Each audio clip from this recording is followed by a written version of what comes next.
아까도 말씀드린 것처럼 날씨가 너무 좋아요. 그쵸? 이 가을에 어떤 계획 있으십니까? 제가 그 군대 생활할 때에는 저 뭐라 그래야 될까?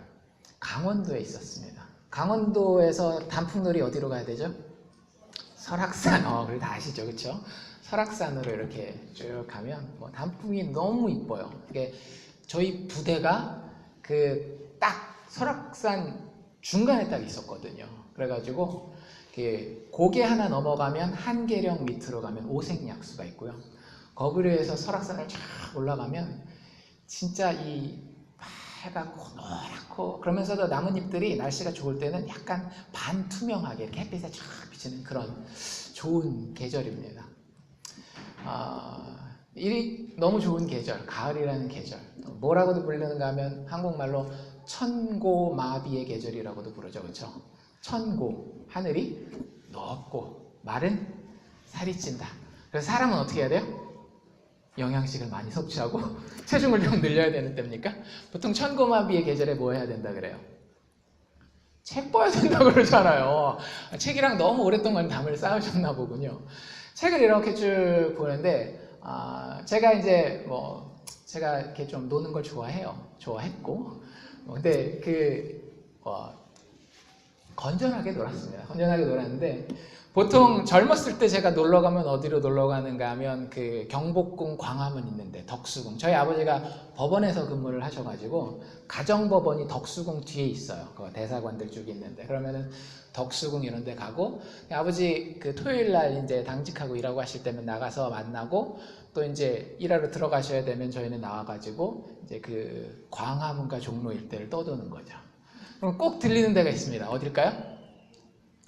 누가 얘기했는지 모르겠는데 교보문고 아시죠? 그쵸? 교보문고, 교보생명, 보험사도 하지만 하여튼 대부분의 사람들이 그 광화문 가면 세종문화회관 건너편에 교보문고가 있습니다. 그러면 그 교보문고에 건물이 이렇게 크거든요. 서점은 지하에 있지만 거기에 매 계절마다 예전에는 없었는데 한 몇 년 전부터 이런 그 플래카드가 이렇게 달려요. 현판이 달리는데 그걸 이제 광화문 글판이라고 부른다고 그러더라고요. 그래서 좋은 책에 있는 글귀들 혹은 시에 나와 있는 것들 그래가지고 그게 참 좋은 글들이 많기 때문에 인용도 참 많이 하는데 지금까지 수십 개의 글들이 거기 짧게 한 두세 문장 정도 되도록 이렇게 쓰여 있었는데 최고 사람들에게 이렇게 임팩트를 줬던 잔잔한 마음의 감동을 줬던 구절이 뭐냐면 저도 사실 그게 기억이 나거든요. 한번 들어보시길 바랍니다. 아침부터 제가 가을이니까 시를 한번 읊어보도록 하겠습니다. 시의 제목은 방문객이에요. 방문객. 정현종이라고 하는 시인이 쓴 글인데 그게 시가 조금 길이가 있기 때문에 그 광화문 글판에는 일부만 이렇게 딱 인용해놨어요. 이렇게 갑니다. 사람이 온다는 건 실은 어마어마한 일이다. 한 사람의 일생이 오기 때문이다. 시니까 좀 생각을 해봐야 되겠죠. 좀 이렇게 마음을 가라앉히고 다시 한번 들어보세요. 제가 그거 조금 더 앞뒤 문맥까지 읽어드릴게요. 이 시가 이렇게 가요. 사람이 온다는 건 실은 어마어마한 일이다. 그는 그의 과거와 현재와 그리고 그의 미래와 함께 오기 때문이다. 한 사람의 일생이 오기 때문이다. 좋죠. 이렇게 시를 읽는 것도 좀 이런 맛이 있어요. 특별히 가을에 이렇게 날씨 좋을 때. 여러분들 그런 생각 해보셨어요? 여러분들에게 하나님이 자녀를 선물로 주셨을 때 그 자녀들은 여러분에게 방문객입니다. 여러분들 인생의 방문객이에요. 또 여러분들이 배우자를 만났을 때, 남편을 만났을 때에, 아내를 만났을 때에 그 사람들도 하나님이 여러분들의 삶 가운데 허락해 주신 방문객이에요. 근데 우리는 그것이 얼마나 큰 의미를 가지는지 모르고 있는 경우가 참 많이 있죠. 그렇죠? 근데 이 사람이 예수를 믿는지 안 믿는지는 모르겠지만 여러분들 어떤 사람이 내 인생 가운데 들어온다라고 하는 것, 그 사람의 방문을 받는다라고 하는 것은 정말로 크고 놀라운 일이에요. 왜냐하면 그 사람과 함께 그 사람의 일생이 나의 삶에 다가오는 것이기 때문에. 여러분들 주변에 있는 여러분에게 귀한 사람들을 만날 때에 그냥 지나가는 엑스트라 한 명으로 보지 마시기를 바랍니다. 여러분들에게 자녀를 주셨다라고 한다면 그 자녀가 가지고 있는 성품과 그 자녀가 가지고 있는 여러 가지 아픔들과 기쁨들, 그의 과거와 현재와 미래를 하나님이 우리에게 만나게 하시는 거예요. 여러분들이 함께 살고 있는 남편과 아내도 똑같은 거예요. 인생의 10년이 아니죠. 인생의 20년, 30년을 따로 떨어져서 살다가 그의 과거를 가지고 또 만나서 서로 다름을 확인하는 현재를 가지고 그리고 앞으로 만들어야 할 하나님께서 허락하실 축복된 미래를 가지고 우리는 온 인생으로 함께 만나는 겁니다. 참 좋지 않나요? 그게 하나님 우리에게 허락하신 삶의 축복이에요. 제가 이렇게 말씀드릴 때는 이게 항상 쉽다라는 이야기는 아니에요. 그런데 그런 의미가 있다라는 것을 우리가 안다라고 한다면 우리가 우리의 인생에게 조금 더 깊은 마음을 가지고 깊은 지혜를 가지고 다가갈 수 있지 않을까라는 생각이 듭니다. 사실 오늘 우리가 읽은 출애굽기 12장이 이러한 만남에 대한 이야기입니다. 한 방문객이 이스라엘 사람들, 애굽에 있는 여러 사람들을 방문하게 돼요. 그리고 그 방문객을 맞이하는 이야기가 출애굽기 12장에 나와 있는 이야기입니다. 우리는 그 방문객이 누군지 알죠? 누구예요? 하나님이에요. 하나님이 이집트 땅을 방문하십니다. 여기 보면 들어온다라고 하는 표현을 하는데 그 하나님이 오실 때에 그 하나님을 어떻게 맞이해야 될지를 오늘 우리가 읽은 12장에 쭉 잘 설명하고 있어요. 그런데 아까 우리가 읽은 시와는 좀 다르게 조금 살벌합니다. 뭐가 있어요? 피가 있어요.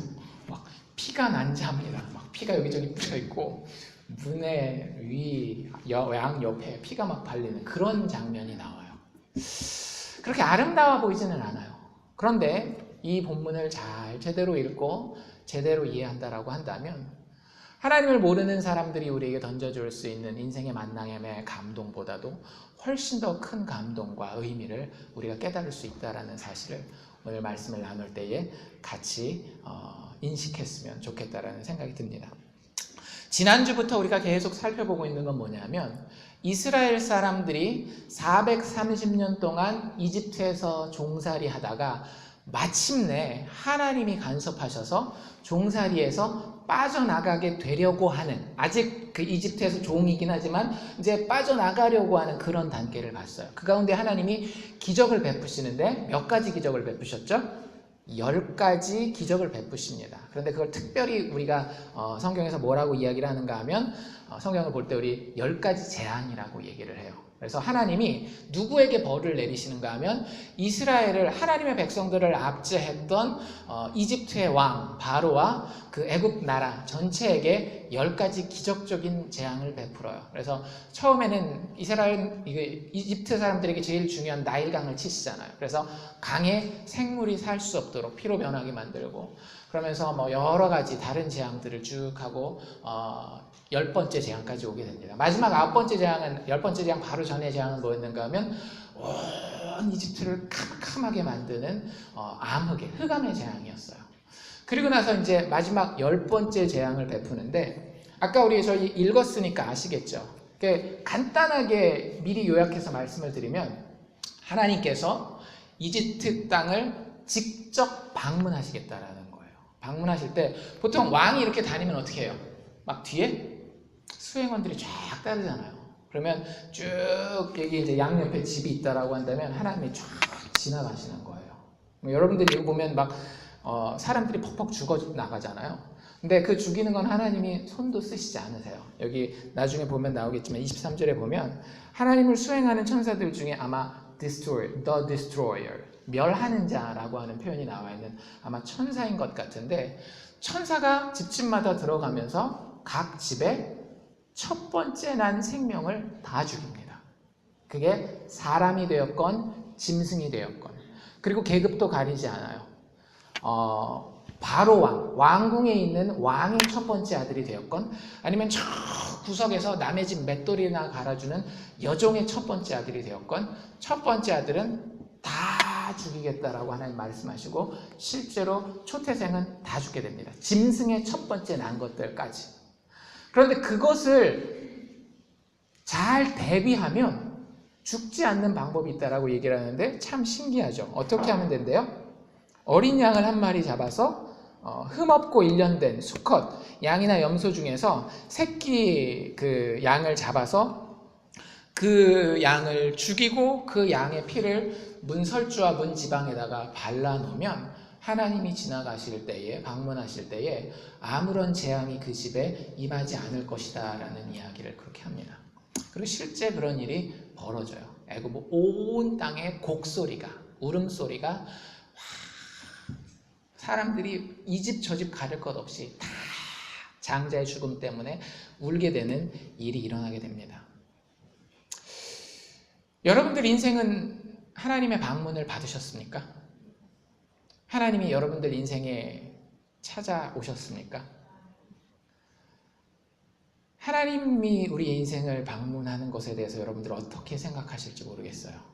그런데 하나님이 우리 인생을 방문하는 것은 그냥 사람이 내 삶에 찾아오는 것과 조금 다르기 때문에 그것에 대해서 말씀드리려고 합니다.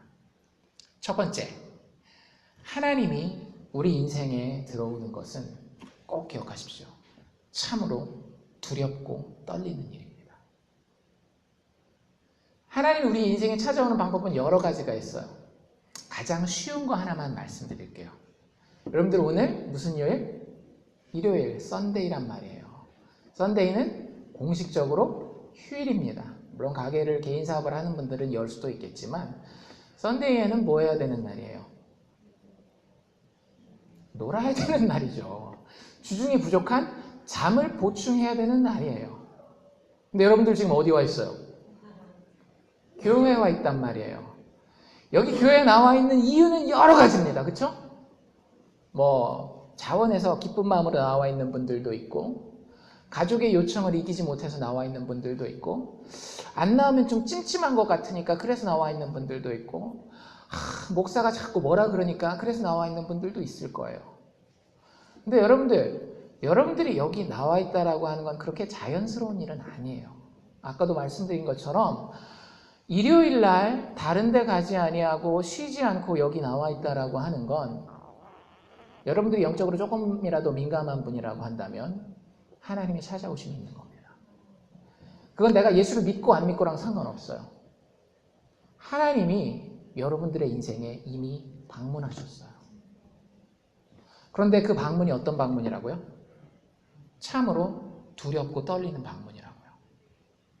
예배에는 긴장감이 있어야 돼요. 예배가 퍽 퍼져가지고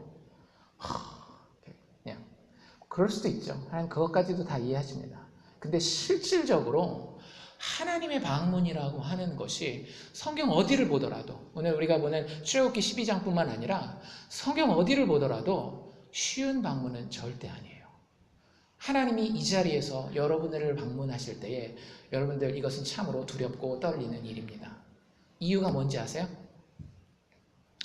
만약 하나님이 우리를 방문할 때에 우리가 준비되어 있지 않다라고 한다면,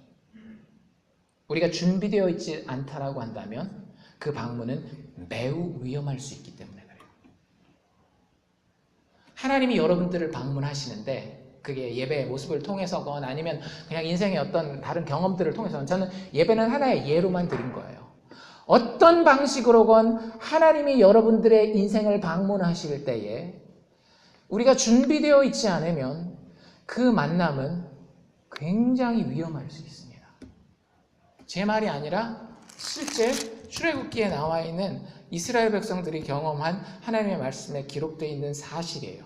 우리가 읽은 12장 앞에 보면 11장에 장자의 죽음에 대해서 하나님이 미리 조금 더 설명하신 내용이 있는데, 성경 있으신 분들은 11장 4절과 5절을 저랑 같이 보실 수 있기를 바랍니다.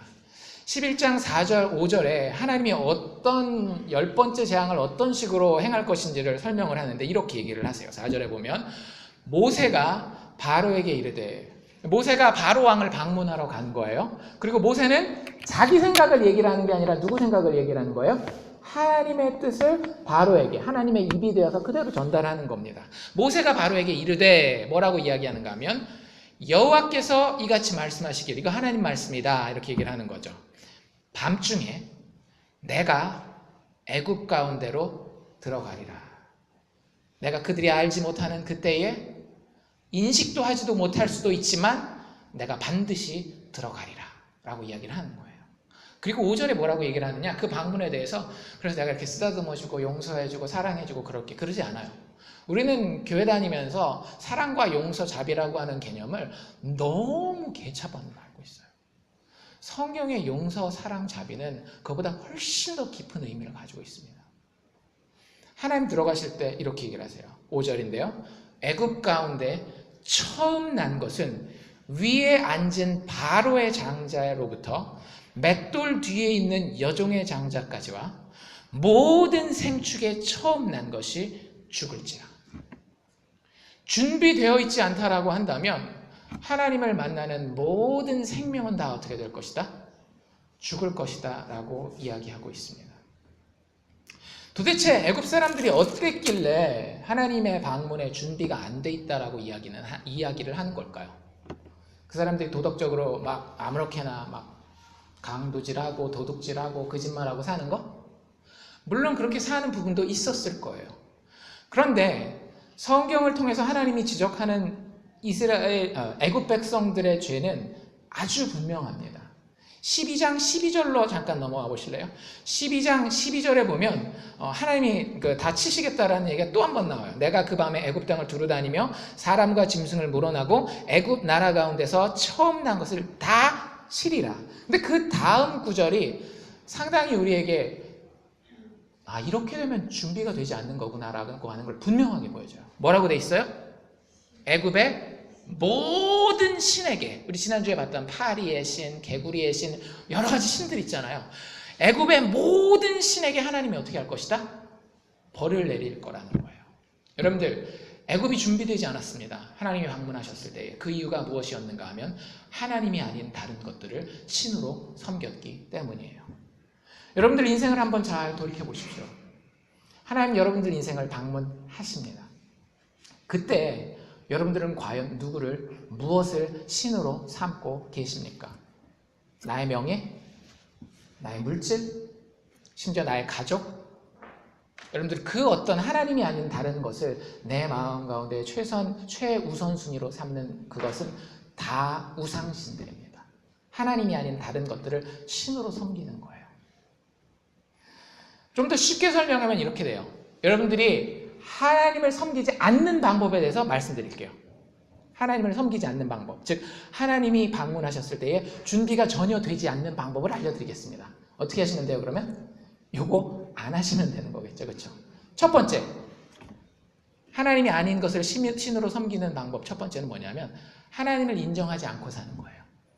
하나님이 마치 없는 것처럼, 물론 없다라고 믿고 살 수도 있겠죠. 근데 어쨌든 자기가 하나님이 없다라고 믿건 하나님이 있는 걸 알면서도 억지로 무시하거나 아니면 다른 거에 너무 정신이 팔려가지고 하나님이 없다라고 생각하건 하나님을 인정하지 않는 것이 하나님을 신으로 섬기지 않는 것입니다. 여러분들 그렇게 살고 있다라고 한다면 하나님의 방문 때에 조심하셔야 됩니다. 그게 끝이 아니에요. 근데 두 번째, 하나님을 알고는 있지만 하나님을 사랑하지 않는 것도 하나님이 아닌 다른 것을 신으로 섬기고 있는 겁니다. 사실 우리는 이 재앙이 애굽에 사는 애굽 사람들에게만 내렸을 거라고 생각을 해요. 근데 그렇지 않습니다. 15절과 19절 우리가 읽은 그 바로 뒷부분인데 거기 보면 어떤 표현이 나와 있는가 하면 내가 그 사람을 이스라엘에서 끊어버리리라 얘기를 해요. 이스라엘에서 끊어버린다라는 건 이 사람 혈통적으로 뭐라는 얘기예요? 이스라엘 사람이란 얘기잖아요. 그런데 이 어린 양의 법규를 지키지 않는 사람은 하나님이 어떻게 하겠다라고요? 똑같이 장자의 죽음을 체험하도록, 맛보도록 처벌하겠다라고 이야기하고 계시는 거예요. 이스라엘 사람들 하나님 알았어요? 몰랐어요? 그 당시에? 알았죠? 이미 9가지 재앙을 통해서 하나님이 얼마나 위대한 분이신지 다 알고 있었습니다. 하나님을 믿는다라고 이야기했을 것이고 하나님께 예배드린다라고 이야기했을 거예요. 그런데 하나님이 어린 양에 대한 마음, 어린 양에 대한 신뢰, 어린 양에 대한 사랑을 요구했을 때에 이스라엘 사람들 중에 어떤 사람이 있을 수 있는 거예요? 하나님을 알긴 알지만 사랑하지 않는 사람들이 있었더라고요. 여러분들 교회 나오면 대부분 하나님을 압니다. 그렇죠? 아주 모른다라고 얘기할 수는 없어요. 그런데 성경은 아주 단호하더라고요. 교회 나와서 하나님 아는 것도 역시 하나님이 아닌 다른 것을 섬기는 길이 될 수 있다라고. 어떻게 하지 않으면? 하나님을 사랑하지 아니하는. 여러분들에게 물어봅시다. 여러분들 하나님을 사랑하십니까? 진심으로 사랑하십니까? 만약 대답할 수 없다라고 한다면 우리는 하나님의 방문 때에 준비가 되어 있지 않은 것이고 우리의 인생은 어쩌면 상당히 큰 위험 가운데에 위기 가운데 있는지 모릅니다. 애굽의 모든 신에게 하나님이 벌을 내리겠다라고 이야기하셨고 그 신들에게 내려지는 벌은 누구에게도 그 신을 섬기는 모든 사람들에게도 내려질 벌이기 때문입니다. 그런 의미에서 두 번째로 하나님의 방문은 이런 성격을 가지고 있어요. 하나님은 죄인의 삶에 들어오실 때에 반드시 그 죄를 심판하십니다. 여러분들 다시 한번 잘 듣고 생각해 보세요. 하나님은 죄인의 삶에 들어오실 때에 예외가 없어요. 반드시 그 죄를 심판하십니다. 그럼 제가 이렇게 한번 물어봅시다. 여기 죄인이 아닌 분들 한번 손 들어보세요. 저는 손 들었습니다. 저희가 죄인인 거 알거든요. 여러 가지 면에서 아주 못된 놈이라는 거 알고 있어요. 죄인이 아니라고 이야기할 수 있는 사람은 사실은 특별히 하나님 기준에서는 없습니다. 그러면 하나님이 우리의 삶에 찾아오셨을 때 반드시 어떻게 하신다라고요? 심판하신다라고요. 우리 맨날 교회 다니면서 어떤 거 배워요? 이런 거 배우잖아요. 하나님은 사랑이시라. God is love. 하나님 용서하시고 자비를 베푸시고. 쪼잔하게 그거 하나 용서 못 해주시는 거예요? 우리 하나님이? 내가 좀 거짓말하고 내가 좀 욕심 부리고 내가 좀 화내고 그거 그냥 하나님 사랑이신데 확 용서가 안 되는 거예요? 예, 용서가 안 됩니다. 용서하셔서는 안 돼요. 하나님은 하나님의 속성 자체가 하나님의 정의 자체가 반드시 죄를 심판하셔야 돼요. 죄에는 대가가 있고요. 그 죄의 대가를 치르지 않으면 정의라고 하는 것은 구현되지 않아요. 이건 하나님만 가지고 있는 개념이 아니라 우리도 똑같이 가지고 있는 개념입니다. 여러분들 누군가가 여러분들에게 잘못했어요. 심지어는 그게 가족이라 할지라도 여러분들 대가를 치르기 원치 않으세요? 왜 부부싸움해요? 왜 부부싸움해요? 우리 속담에 그런 게 있죠. 손바닥도 마주쳐야 소리가 나는 거예요. 부부싸움에는 일방적인 원인 제공자는 없습니다. 항상 뭐 조금 더 하고 덜 하고 이런 거 우리가 그렇게 따질 뿐이지 부부싸움에는 일방적인 원인 제공이라고 하는 건 없어요. 그럼 여러분들 왜 그런 일이 서로 간에 이렇게 벌어지는 거예요? 뭐 누군가 시작은 했다라고 합시다. 알고 할 수도 있고 모르고 할 수도 있어요. 나한테 자존심이 상하게 하는 말을 했어요. 당신이 학교를 그딴 식으로밖에 못 다녔으니까 그러지. 만약 이 말을 들었어요. 여러분들이. 와, 그러면은 여러분들 그렇지 뭐 내가 뭐 고등학교 때 좀 성실하지 못해서 뭐 아내가 남편이 나에게 하는 그 얘기 다 맞지 뭐 그래 뭐 이렇게 생각하세요? 그런 분이 계시면 진짜 성인군자이십니다. 그럼 바로 뭐 나오는 거예요? 배우자의 학력을 다 까기 시작하는 거죠. 초등학교 때 성적표부터 자기가 아는 모든 정보를 동원해서 그 사람에게 뭘 하게 해요? 대가를 치르게 해요. 그러면 반대쪽에서는 또 어떻게 해요? 여전히 자기가 가지고 있는 카드가 있으면 계속 날리죠. 대학교 때 성적부터 시작해서 땡땡이 쳤던 거 막 날리다가 카드가 다 떨어지면 어떻게 해요? 종목을 바꿉니다. 당신 부모님들, 이게 끝이 있어요, 없어요? 없어요. 근데 왜 꼭 그렇게 해야만 됩니까? 내가 못돼 먹어서? 아니에요. 여러분들의 배우자가 혹은 여러분들이 그럴 때에 여러분들의 마음에 가지고 있는 마음의 근본이 뭔지 아세요? 정의 구현. 정의 구현이에요. 그렇게 생각하지 않으세요? 이게 뭔가 잘못했다. 내가 이렇게 대접받을 사람이 아닌데 확실히 해둬야 되겠다. 나는 나의 자존심을 세우기 위함이 아니라 그저 정의를 구현하기 위함이에요. 여러분들 인간에게도 그런 마음이 있더라고요. 누군가가 여러분들을 정말로 심각하게 여러분들에게 잘못을 행했을 때 그게 심지어는 가족이라 할지라도 혹 여러분들 주변에 만나는 어떤 다른 사람이라 할지라도 여러분들 마음 가운데는 심정적인 빚이 있어요. 내가 갚아야 되는 혹은 그 사람이 나에게 갚아야 되는 대가가 있다라고 하는 거예요. 그걸 갚지 않으면 죽습니다. 누가? 그 잘못의 피해자가 죽게 돼 있어요. 그래서 옛날 어른들 귀머거리 3년, 뭐 3년 이렇게 해가지고 그 며느리들이 그렇게 시집살이 하잖아요.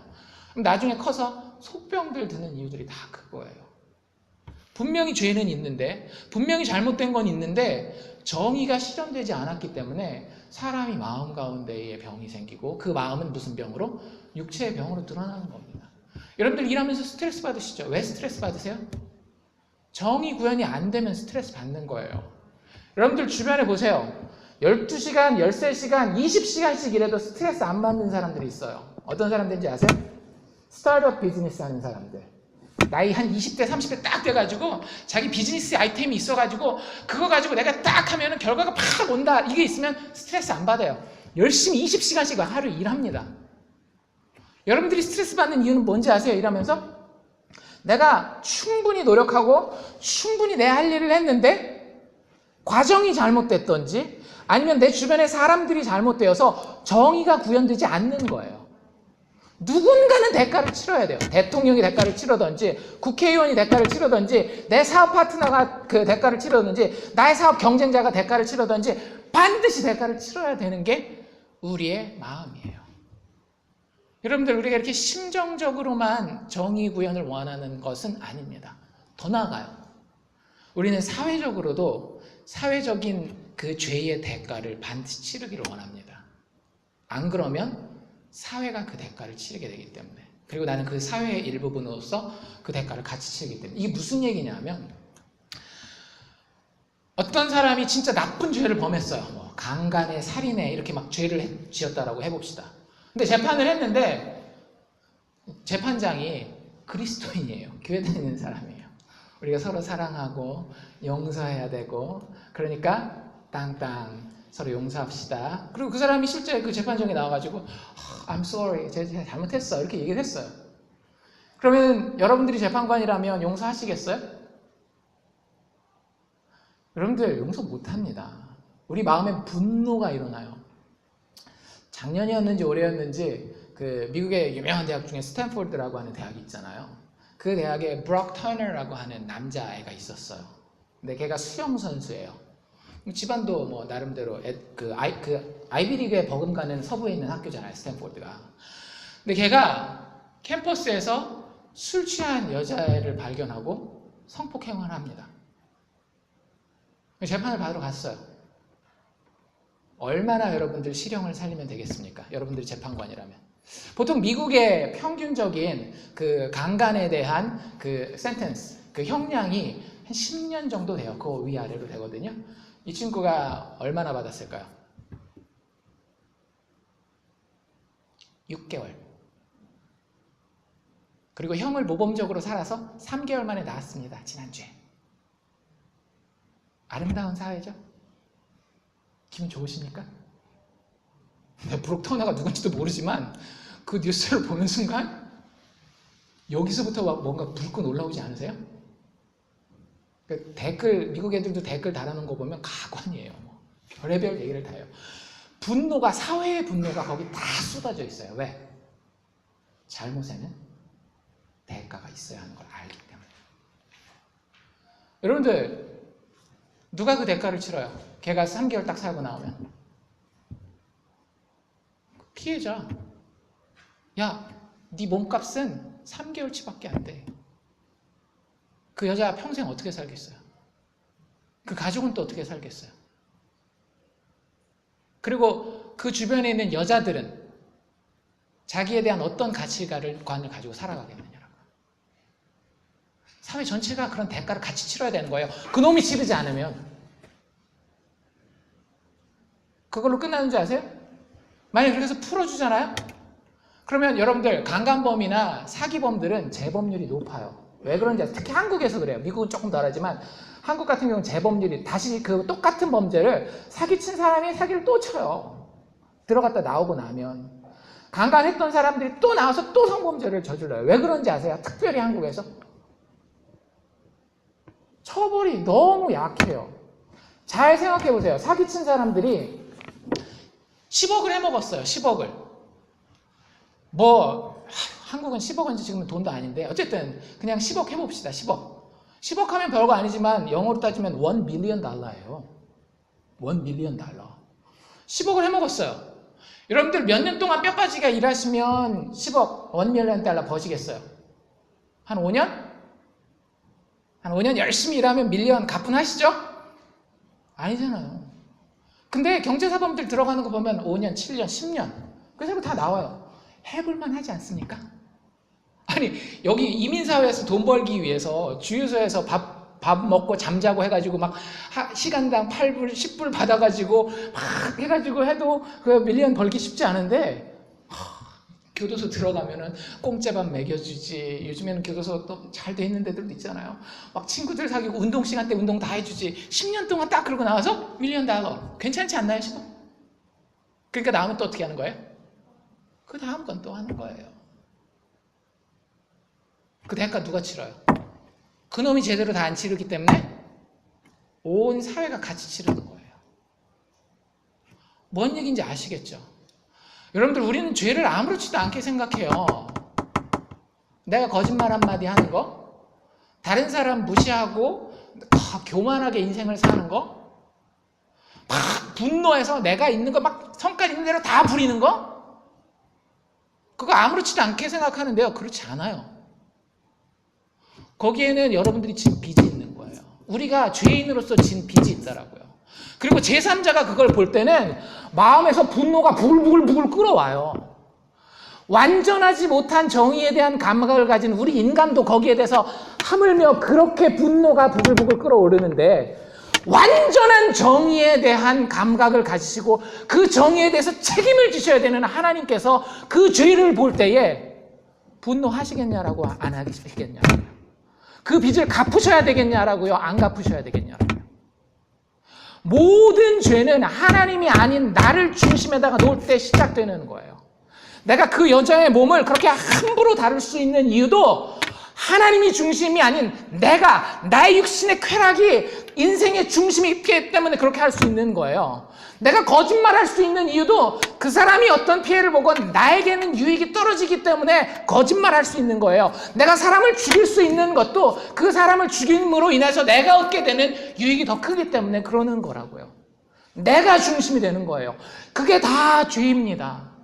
우리가 이야기하는 법에서 정하는 죄들은 그 하나님을 중심에 두지 않은 것에 대한 결과물들일 뿐이라고요.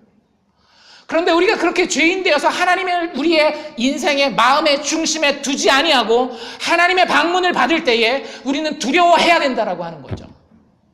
다시 물어봅시다. 여러분들 마음의 중심에 하나님이 정말 계십니까? 여러분들 주변에 계시는 하나님 말고 여러분들 마음의 중심에 내가 내 목숨을 내려놓아도 내 가정을 포기한다 할지라도 하나님 당신 신뢰할 수 있기 때문에 당신의 정의가 정말로 바른 정의임을 알기 때문에 하나님 가운데 두고 내가 모든 것 다 내려놓을 수 있겠습니까? 여러분들 스스로에게 물어보시라고. 여러분들이 그 대답에 대해서 하나님 자꾸 그런 거 물어보지 마요. 귀찮아요. 괜히 부담스럽네요. 라고 얘기를 하신다면 여러분들 정말 심각한 위기 가운데 있는 겁니다. 정말 심각한 위기 가운데 있는 거예요. 하나님 여러분들을 찾아오셨고 그 가운데 여러분들이 준비되어 있지 않기 때문입니다. 자, 어쩌다가 이렇게 코가 껴가지고 이렇게 교회를 다녀야 됐는지 참 안타깝습니다. 우리들 다, 그쵸? 그래서 우리에게 필요한 게 뭐예요? 어린 양이에요. 어린 양. 어린 양이 그게 뭐 힘도 없고 어리석고, 응? 뭐 할 수 있는, 멋있어 보이지도 않고 그냥 아유 귀여워라, 아이고 이거 어떻게 잡아먹나 뭐 이래야 될 정도로. 여러분들 거기에 우리의 소망이 있다는 거 아세요? 하나님이 애굽을 방문하셨을 때에 모든 인간들은 사실은 다 죽었어야 해요. 그런데 여전히 이 이야기를 보면 여전히 살아남은 사람들이 있습니다. 그리고 더 놀라운 건 뭐냐면 이 재앙 가운데에 살아남은 그 사람들은 하나님이 제공하시는 축제를 누리게 돼요. 참 패러독스죠, 그렇죠? 재앙의 하나님을 준비 가운데 만난 자들은 재앙과는 아무 상관이 없이 살아남을 수 있을 뿐만 아니라 축제의 삶을 살게 됩니다. 여러분들 이런 삶을 살기 원하지 않으세요? 우리의 삶에 하나님이 원래 의도하신 축제와도 같은 삶이 있어요. 어느 정도 축제였는가 하면 여러분들 저희 이 알칸사의 University of Arkansas 그 풋볼 팀 있잖아요. 여기 경기하면 어때요? 막 쫙 그날 저희 애들 시험 보러 가는 날이라 가지고 아침 일찍 이렇게 가는데 다행히 반대서 오는 차들이랑 안 막혔는데 막 줄이 쫙 서 있어요. 그 스테디움 들어갔는데 아시잖아요. 지면 어때요? 사람들이 코가 쭉 빠져요. 이기면 어때요? 난리가 아니에요. 자기가 이긴 것도 아니면서 자기가 뛴 것도 아니면서 너무너무 기뻐요. 여기 살아남은 이스라엘 백성들이 그 기쁨을 느낍니다. 그 당대에 가장 큰 나라가 어떤 나라였어요? 애굽이었단 말이에요. 이집트였단 말이에요. 그런데 그 나라랑 싸워서 이길 수 있는 나라는 그 당시에 없었어요. 오로지 누구만? 하나님의 나라 이스라엘만 그 당시에 가장 강력했던 애굽과 싸워서 그들이 떠날 때에 야 내놔 하면 어떻게 했어요? 이 성경 보세요. 얼마나 재밌는지. 야 내놔 하면 애굽 사람들이 다 어떻게 했을까요? 여기 목걸이, 여기 귀걸이, 여기 코걸이 다 띄워줘요. 그런데 이게 그리스도인의 삶이라고요. 이게 그리스도인의 삶이에요. 축제와 승리를 만끽하는 삶. 여러분들 진짜 그 삶을 살고 있습니까? 아니면 여전히 여러분들의 학업 가운데에, 여전히 여러분들의 가정을 만들어가는 데에, 여전히 여러분들의 사업을 이끌어가는 데에 조금 이기고 지고 막 이러는 것 같지만 축제보다는 안절부절 못하는 불안감만 있는 그런 삶을 살고 있습니까? 여러분들, 나는 지더라도 하나님은 절대 질 수 없어요. 어린 양을 통하여서 하나님을 받아들인 자는 하나님이 정말로 좋은 방문자가 되는 사람의 삶에는 대적이 없습니다. 여러분들 그것을 위해서 우리에게 필요한 것이 우리의 유일한 소망이 바로 여호와 하나님의 은혜로운 구별하심이에요. 실제로 11장에 보면 11장 7절에 뭐라고 되어 있는가 하면 그러나 이스라엘 자손에게는 사람에게나 짐승에게나 개도 그 혀를 움직이지 않으리니 하나님 절대 건들지 않겠다라고 얘기를 하면서 이렇게 7절을 마무리합니다. 11장 7절인데요. 여호와가 애굽 사람과 이스라엘 사이에 구별하는 줄을 너희가 알리라. 하나님이 재앙의 그 자리에서 하나님의 백성은 구별하신다는 거예요. 여러분들 인생의 유일한 소망은 여기에 있습니다. 인생의 소망이 여러분들이 재정적으로 넉넉해지는 데 있지 않고요. 여러분들의 몸의 건강을 잘 유지하는 데 있지 않고요. 자식들을 잘 키우고 가정을 아름답게 꾸미는 데 있지 않아요. 그게 나쁘다라는 게 아니에요. 소망을 얘기를 하는 거예요. 가장 궁극적인 근원과 능력이 어디 있냐라고 하는 거예요. 여호와 하나님의 은혜로운 구별하심 가운데 있는 거예요. 여러분들은 어떻게 그렇게 구별되실래요? 나는 이스라엘이야. 나는 하나님의 백성이야. 이스라엘 백성들 착각하는 사람들이 있었어요. 자기가 혈통적으로 이스라엘이면 그냥 다 하나님이 자기를 구별해주는 아는 사람들이 있었다라고요. 우리식으로 얘기를 하자면 교회 그냥 다니면 하나님이 나를 다 그냥 구별하는 줄 아는 사람이 있었단 말이에요. 그렇지 않다라고 제가 말씀드렸잖아요. 15절에 보면 유교병을 먹는 자, 하나님 앞에서 어린 양의 피로 준비되지 않은 자는 이스라엘 가운데서 내가 끊어버리리라. 교회에 다니는 것이 하나님 앞에 은혜로 구별되는 방법이 아니에요. 이스라엘 백성들이 하나님 앞에서 하나님의 구별된 백성으로 따로 떼임받을 수 있는 유일한 이유는 뭐였는가 하면 피의 증거가 있었기 때문입니다. 어린 양의 피. 그래서 이스라엘을 가리키는 다른 표현은 이렇게 표현할 수 있을 거예요. 피의 증거가 있는 사람. 여러분들에게도 묻고 싶습니다. 여러분들 교회 다니는 사람입니까? 이거 묻고 싶지 않아요, 목사로서. 얼마든지 교회에 와 있을 수 있으니까요. 여러분들에게 예수 그리스도의 피의 증거가 있습니까? 내가 피 흘려야 하는 그곳에 그분이 나를 위해서 피 흘린 그 핏방울이 내 몸 가운데 다 튀겨있는 그런 삶을 살고 있습니까? 그래서 내가 분노해야 할 그때에 그 핏방울을 보고 나의 분노를 잠재울 수 있는, 내가 보복하고 싶을 때에 내 얼굴에 뿌려져 있는 그 피를, 어린 양의 피를 거울로 확인해가면서, 성경이라는 거울로 확인해가면서 그가 나를 위해 이렇게 피 흘리셨다라고 한다면 내가 보복하지 않고 나의 복수를 하나님께 맡겨드립니다. 이런 피의 증거가 있느냐라고요. 아니면 그저 하나님한테 뭔가 떡고물 떨어질 일만 그냥 이렇게 기다리고 있는, 피의 증거는 전혀 없는, 그저 육신의 할례만 있는, 교회만 다니는 그런 사람은 아닌지. 하나님의 약속은 분명합니다. 13절인데요. 13절에 이렇게 되죠. 내가 애굽 땅을 칠 때에 그 무엇이? 그 피가 너희의 거하는 집에 있어 너희를 위하여 표적이 될지라. 그 다음 표현 정말 멋있어요. 내가 피를 볼 때에 너희를 넘어가리라. 학창시절에, 혹시 고등학교 때 한국에서 학창시절을 보내신 분들은 숙제검사 하던 그런 긴장감을 혹시 아직 기억하시는 분들 계시는지 모르겠어요. 선생님이, 가끔 그런 선생님들이 있어요. 도저히 해낼 수 없는 무지막지한 숙제를 내주는 순간들이 있습니다. 그리고선 어떻게 해요? 숙제를 확인하는데 출석부에서 번호대로 이렇게 이름을 부르는 거예요. 근데 다 할 수는 없잖아요. 근데 어떻게 해요? 1번 김개똥. 자, 1번 해왔어? 풀어봐. 안 해왔어요. 못 풀어요. 빡! 저희 교회 학교에 전설이 있었는데 이 앞에서 교탁에서 역사 선생님인데 장풍을 팍 날치면 끝까지 날아가는 그런 일들 이제 막 벌어지기 시작하는 거죠. 근데 아까도 말씀드린 것처럼 이게 학생이 많다 보니까 저희 때만 해도 60명 정도가 한 반이었거든요. 이게 60분 동안 다 할 수가 없어요. 그러니까 어떻게 해요? 1번 다음에 15번 누구야 누구? 김철수 해왔어? 대부분의 아이들이 안 해왔는데 공포의 분위기가 확 넘어갑니다. 근데 그 15번이 불리우는 순간 환호성을 지르는 아이들이 있죠. 어떤 아이들? 2번부터 14번. 와! 그걸 전문 용어로 뭐라 그러는가 하면 6월이라고 얘기합니다. 6월이 지금 10월인데, 아니 그게 숫자 말고 이게 넘을 유, 지나갈 월 이런 뜻이거든요. 그래서 영어 표현에는 pass over라는 단어가 있어요. 영어 표현에 제가 방금 읽은 내가 피를 볼 때에 너희를 넘어가리라 이런 표현이 있다라고 그랬잖아요. 영어 표현에 뭐라고 돼 있는가 하면 When I see the blood, I will pass over you.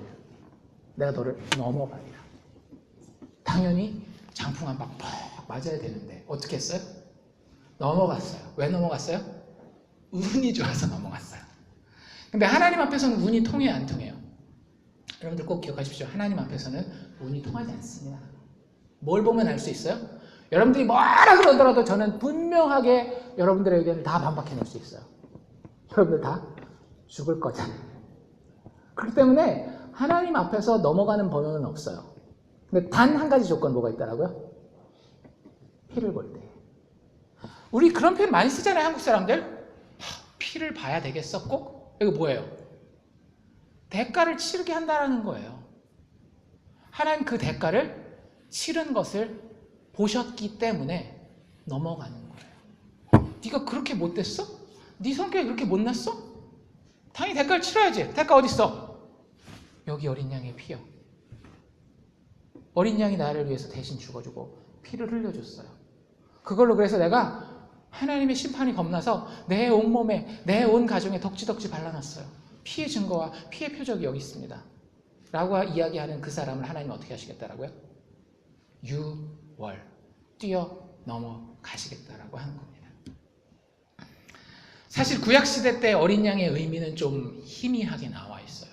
도대체 그거 조그만 그 양 한 마리 죽여가지고 그게 진짜 효과가 있을까? 그런 생각을 해요. 그런데 신약으로 넘어오면 그 어린 양이 무슨 이야기인지, 어린 양의 의미가 무엇인지, 어린 양의 실체가 무엇인지가 분명히 나옵니다. 하나님께서 친히 우리와 똑같은 육체를 입고 이 땅에 내려오셨어요. 여러분들 혹시 이런저런 교회 돌아다니시다가 예수님이 이 땅에 유령으로 오셨다라고 이야기하는 교회들이 있습니다. 그냥 하나님이시기 때문에 어떻게 우리와 같이 이런 더러운 육신을 입느냐, 그래서 그냥 영혼으로만 유령으로 오셨다라고 이야기하는 사람들이 있어요. 여러분들 그건 이단입니다. 적그리스도예요. 그거는 절대 성경의 복음과 합치될 수가 없어요. 왠지 아세요? 하나님은 반드시 우리가 똑같은 육체를 입고 이 땅에 오셔야 돼요. 왜? 아까 얘기한 대가를 치러야 되기 때문에. 우리가 똑같은 육체를 가지고 똑같은 눈물을 흘리며 똑같은 고통을 당하면서 우리의 대가를 치르게 하시기 위해서는 다른 방법이 없어요. 하나님이 육체를 입고 오셔야 되는 거예요. 그 예수님을 봤을 때에 세례 요한이 뭐라고 얘기를 하죠? Behold, 보라, 세상 죄를 지고 가는 하나님의 어린 양이로다. 여러분들 예수님은, 여러분들 교회 대충 다니셨으면 그냥 예수님 착한 사람, 도덕적 모델 이렇게 생각하시면 착각이에요. 예수님은 내가 치러야 되는 대가를 실제 치르신 분입니다. 보라, 세상 죄를, 나의 죄를 지고 가는 하나님의 어린 양이로다. 진짜요? 진짜요. 예수님이 돌아가시기 전날 밤에 제자들과 식사를 하시게 됩니다. 근데 참 우연의 일치인지 그때가 할러데이였어요. 쉬는 날이었어요. 무슨 쉬는 날이었을까요? 유월절 쉬는 날이었어요. 참 신기하잖아요. 예수님이 돌아가시기 바로 전날 밤, 그 밤이 유월절이었단 말이에요. 그리고 제자들과 우리가 흔히 아는 최후의 만찬 있잖아요. 최후의 만찬. 식사를 합니다. 유월절 식사는 여러분들 뭘 먹어요? 우리가 12장 읽었으니까 이제 알잖아요. 쓴 나물을 먹고 무교병은 뭐냐 하면 그 누룩이라 그러죠. 이스트를 넣지 않고 부풀리지 않은 그런 빵, 떡 이런 걸 얘기를 하는 거예요. 그걸 먹어요. 그 다음에 메인 디쉬는 뭐겠어요? 고기를 잡았으니까 고기죠. 그리고 물 대신 그 사람들은 포도주를 마시니까 포도주를 마시고, 이게 유월절 식사 식탁이란 말이에요. 여러분들 궁금하시면 집에 가서 꼭 한번 찾아보세요. 마태, 마가, 누가복음에 이 최후의 만찬에 대한 묘사가 이렇게 나와 있거든요. 그러면 이제 음식이 나올 거예요. 근데 음식이 무교병도 나옵니다. 와인도 나와요. 근데 이게 무슨 식사라고요? 그냥 식사가 아니라 유월절 식사라고요. 그럼 뭐가 있어야 돼요? 어린 양이 있어야 되는데 어린 양이 없어요. 이게 예수님이 뭘 잘못 배워도 한참 잘못 배웠죠? 구약 공부 좀 더 하고 오셨어야 되는데 왜 그런 거예요? 식탁 위에 어린 양이 없어요. 왜? 식탁에 함께 어린 양이 계셨기 때문에. 놀랍지 않습니까? 여러분들 인생에 어떤 위기가, 어떤 위험이 있는지 전 잘 모르겠어요.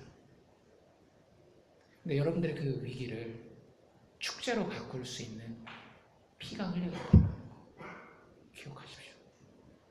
그리고 그 다음날 예수님이 십자가에서 돌아가실 때에, 사실 십자가 처형이라고 하는 건 사람을 말려서 죽이는 거예요. 고통도 고통이지만 이게 최대한 길게 이 사람을 목마르게 하고 배고프게 하고 고통을 느끼게 해서 죽이는 아주 잔인한 형벌입니다. 그래서 하루 만에 잘 죽지 않아요. 근데 그 다음 날이 안식일이었기 때문에 빨리 시체를 좀 내리기를 원했어요, 유대인들이.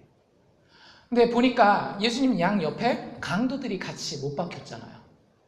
그놈들 아직 쌩쌩하거든요. 그래서 어떻게 해요? 시체를 내리긴 내려야 되는데 내리면 도망갈 수도 있거든요.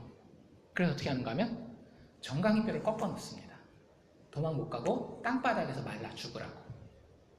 그리고 그 로마 군인이 예수님 앞에 서요. 예수님 이렇게 보니까 벌써 간 것 같아요. 그래가지고 확인하죠. 어떻게 해요? 창으로 옆구리를 찌릅니다. 거기서 뭐가 나왔다고 했어요? 피와 물이 나왔다고.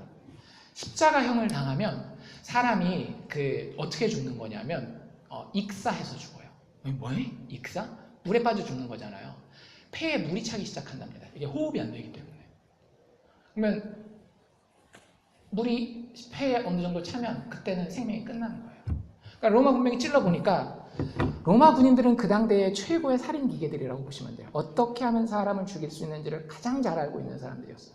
그리고 어떤 것이 죽음인지를 잘 알고 있었기 때문에 찔러봤을 때 물과 피가 나오니까 정확하게 죽었다라는 것을 확인하게 됩니다.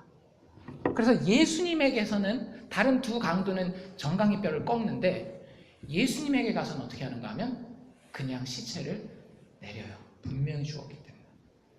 아우, 럭키하네. 여러분 럭키한 게 아니에요. 출애굽기로 넘어와서 어린 양 잡는 모습을 보십시오. 어린 양을 잡아서 너희가 먹되 그 뼈를 하나도 꺾지 말라 그래요. 예수님 그냥 죽은 게 아니에요. 우리가 치러야 되는 그 인생의 대가를 오롯이 다 치르기 위해서 십자가에서 죽으신 겁니다. 하나님이 우리의 인생에 방문하실 때에 온갖 재앙이 내 인생을 뒤덮어서 내가 아무리 한탄할지라도 내가 아무리 노력한다 할지라도 그 문제가 해결되지 않을 때에 그 문제를 대가를 치르심으로 해결하시기 위해서 이 땅에 오셔서 죽어주신 분이 예수 그리스도라고 하는 분입니다. 여러분들 그분이 우리를 초대하고 계세요. 아마 설교 초반부에 여러분들 이렇게 생각하신 분들 분명히 있었을 거예요. 하나님 우리 인생에 들어오는 것이 참 두렵고 떨리는 일이라면 하나님 참 내 인생에는 안 찾아오셨으면 좋겠다. 이런 생각 혹시 하신 분들이 있을지 모르겠는데 제가 결론적으로 이런 말씀 한마디 해드리죠. 여러분들 하나님이 우리 인생에 들어오지 않는 것보다 더 끔찍한 일은 없습니다. 하나님이 내 인생에 방문하지 않는 것보다 더 끔찍한 일은 우리에게 없어요. 그게 편해 보이고 좋아 보이세요? 절대 그렇지 않아요. 하나님의 어린 양 예수 그리스도를 통해서 우리에게 베푸시는 그 인생의 축제의 그림, 그 인생의 승리의 그림이 있는지도 모르고 평생 살다가 그냥 죽어가는 거예요. 불쌍하지 않아요? 얼마 전에 허리케인 매스가 왔을 때에 그 IT라고 하는 나라 얼마나 힘들었어요. 먹을 게 없어가지고 거기 60불 보내면 1000명을 먹일 수 있대요. 와, 그렇게 많이? 얼마나 식사가 부실하면 1000명을 먹이겠어요. 거기가 언제부터 그렇게 무너졌죠? 수년 전에 지진 났을 때부터 무너진 거 아니에요. 근데 그때 그 나라를 방문한 사람들이 참 독특한 걸 봅니다. 진흙 쿠키라고 들어보셨어요? 머드 쿠키라고 하는 거? 머드 쿠키? 여러분들이 의심하는 그대로입니다. 워낙 먹을 게 없으니까 진짜 진흙을 가지고 쿠키 모양을 이렇게 해요. 그리고 집에 있는 기름이나 마가린이나 버터 이런 거 조금씩 섞습니다. 조금 향이라도 나게. 그리고 흙이 갈라지지 않게. 레인지도 없어요. 스토브도 없어요. 그러니까 그거 그렇게 기름 발라가지고 어떻게 하는가 하면 햇볕에다 그냥 말려요. 30원씩 팔아요. 3센트씩. 여러분들 이게 그냥 소꿉놀이 하는 거로 보이세요? 진짜 그걸 먹어요, 애들이. 그리고 먹고 죽어요. 왜? 흙에 여러 가지 좋지 않은 것들. 물론 흙을 먹는 이유는 거기 미네랄이나 이런 거 있기 때문에 그래서 먹는 건데 사실 그 안에 뭐가 더 많이 들어있겠어요? 병균들, 바이러스들 이거 엄청 들어있을 거 아니에요.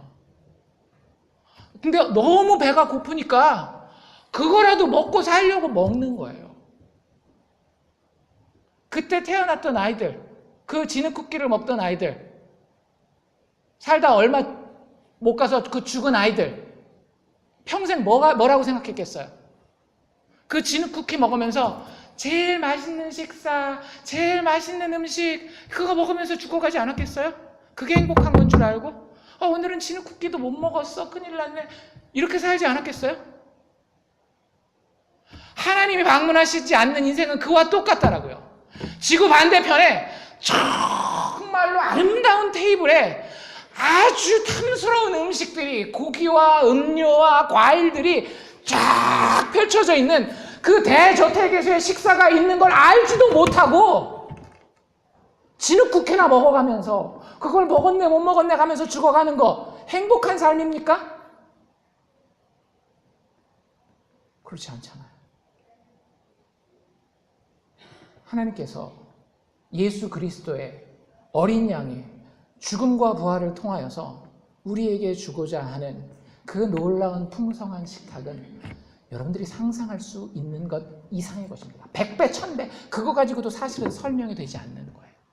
우리 인간의 마음에 가지고 있는 모든 정의에 대한 갈급함, 우리 인간의 마음에 가지고 있는 모든 사랑에 대한 갈급함이 오직 예수 그리스도의 십자가의 죽음과 그 흘린 피에 의해서만 성취될 수 있기 때문입니다. 여러분들 하나님을 만나셨습니까? 하나님 여러분들 인생에 방문하셨습니까? 근데 혹시 요즘에 그 좀 힘들다 이런 생각 드십니까? 그럼 여러분들 하나님 말씀으로 다시 돌아가십시오. 요즘 큐티 하시는 분들 호세아서 6장 1절 뭐라고 나와 있어요? 오라 우리가 여호와께로 돌아가자. 여호와께서 우리를 찢으셨으나 도로 낫게 하실 것이다. 여호와께서 우리를 치셨으나 싸매 줄 것이다. 아버지의 그 풍성한 식탁에 우리를 초대할 것이고 친히 신의 자녀되는 하나님의 자녀되는 축복으로 우리와 영원히 함께 하실 것이다. 여러분들 이것이 기독교가 사람들에게 던지는 도전입니다. 하나님을 만나십시오. 그럼 예수 그리스도의 피로 그 만남을 준비하십시오. 기도합시다.